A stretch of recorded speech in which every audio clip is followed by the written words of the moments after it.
Now, I understand you have dorms on campus, which is something Yes, we do. relatively new. Yes. And there's room for about 400 students. I Is that think it's correct? about 600 students. About 600 students. Will you plan to have any of the counselors resident in the dorms? That's exactly what we're looking at. We just have a counselor who is, I think it's part-time right now, in the residence hall so that there's somebody to go to. Of course, we have residence hall assistants, RAs, who are wonderful. We're also going to be bringing more programming into the residence hall space, and we're going to be bringing more of the residence hall students into programming Central Campus, because you may or may not know, but our residence hall is not restricted to City College students. I just found out. So we have a fair number of John Jay students. We have students Can from we all mention over. that other one that's up here, Columbia? I understand there are some Columbia Oh, University there students probably in the are dorms. some Columbia University students Interesting. in dorms. And why not? I don't mind mentioning Columbia. We have our own specialties. My son graduated from Columbia, so it is great. Will you also, will there be an intellectual component to the drug and alcohol abuse? That is, when students learn how it wreaks the havoc that you described to their bodies, I think that the intellectual, will there be a component like that? Yes, there will be both. It will not only be campaigning through posters, but there will be educational programs as well. Right. It's very important. Okay, I wanted, do you have an idea what the most popular major on campus is? Psychology. Is it I think we have 804 majors. enough to take care of all the mental problems of the country, right? Oh, I'm not going down that road. Wow. That you won't get me to Wow. Where would you like City College to be 5 years from now? What's your vision for the future? My vision for City College 5 years from now, we will have an active Science South Campus with the ASRC, which is the Advanced Science Research Center building that CUNY is building. So we'll have faculty from all over the CUNY campus coming together to work on problems, looking at it from different perspectives. Our City College Center, which is part of the larger ASRC campus, will be alive with graduate students, faculty. It's going to be an exciting, energized part of campus. In addition, our undergraduates will be graduating and tracking through college at a more rapid and successful rate. And we will be building upon all of the partnerships that we have had to begin to go beyond just this campus and looking out at the world. It's going to be a place vibrantly alive with exciting students, exciting scholars, and both students and scholars and faculty and adjuncts and staff who have a community global perspective on the world and care about being community citizens. That sounds so terrific. I'd like to come back and be a student. Come, you can. Our oldest student is not, we have a 14-year-old student at City College and we have a 90-year-old student who's a student at City College. Well, I'm right in the middle, so that's Okay, so you're ideal age. Ideal age. Do you plan for that science center to be a hub for all the city colleges Yes. to come to? This will be the place. Yes, and it'll be a hub for all of CUNY.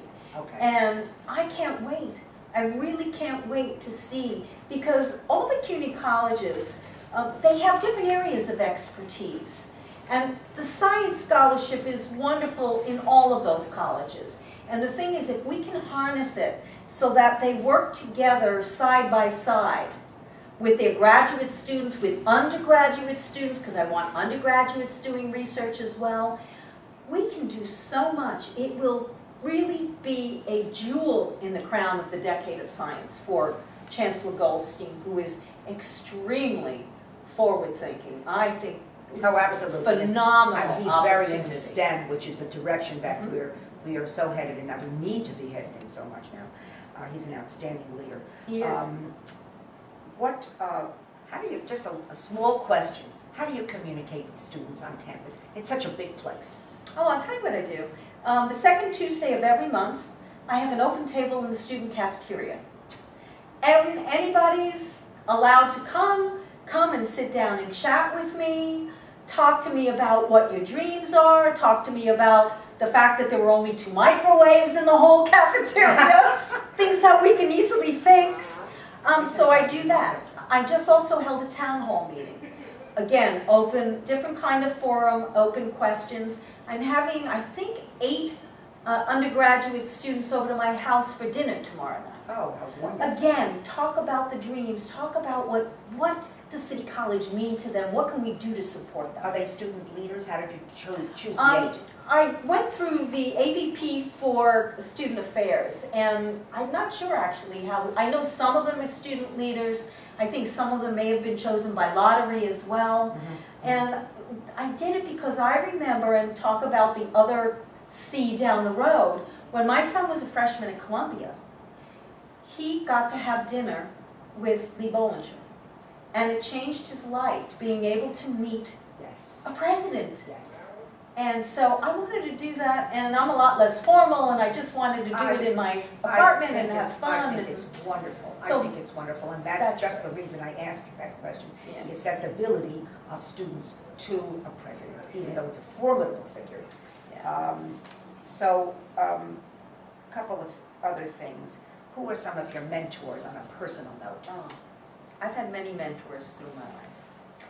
Probably the first mentor was my family, my dad and my mom, who, remember when I was growing up in Brooklyn, there weren't many women scientists out there, and they never, in 2nd grade, I read a book, Rocks and Minerals, and I came home to my family and I said to my mom and dad, I want to be a scientist. And they supported me all the way through. When I got to Brooklyn College, I found wonderful mentors. I had a research Could you remember mentor. any of the names? Sure I can. Lyle Saltzman was a TA in Biology 101, I think it was 101, who just so loved science that he turned me on to science. And then I did research for several years with Roy McGowan, who's a botanist, a plant physiologist. And again, Are either of them still there? I think Roy is there. Lyle went on to, believe it or not, medical school in Bologna at the time. So thank you wherever you are. I've never been able to trace him. I've tried to trace him. Roy, I know, is still on the faculty at Brooklyn College. And he's a botanist. He's a botanist. Okay. He works a lot with the Brooklyn Botanical Gardens. And Lyle was Rocks and Minerals? No, Lyle was my first TA, my teaching assistant in Okay. Bio 101. Oh. I didn't think I would be a biologist because I didn't particularly love biology in high school. But he was so dynamic that it totally changed my career plan. So you never know where they're going to come from. Absolutely. What can be done for freshmen, particularly women, to involve them and interest them more in science, especially as the decade of science has been spoken about by Chancellor Matt Goldstein? Well, we have several grants in engineering and science that are specifically designed to attract women and diversity into the STEM disciplines. But in addition to that, I think what we really need to be doing more of is getting our students interested very early on in getting a taste of what it's like to work with some of our scientists in the laboratory. I think the sooner you expose them, and not to the dryness of science, but to the excitement of science, that makes the difference. And we need to be making sure we provide that kind of mentorship experience. I wanted to ask another personal question. What books are at your bedside? I just finished the Millennium Trilogy, the girl who kicked the girl with the dragon tattoo, Yes, and all. yes. I love them. I absolutely love them.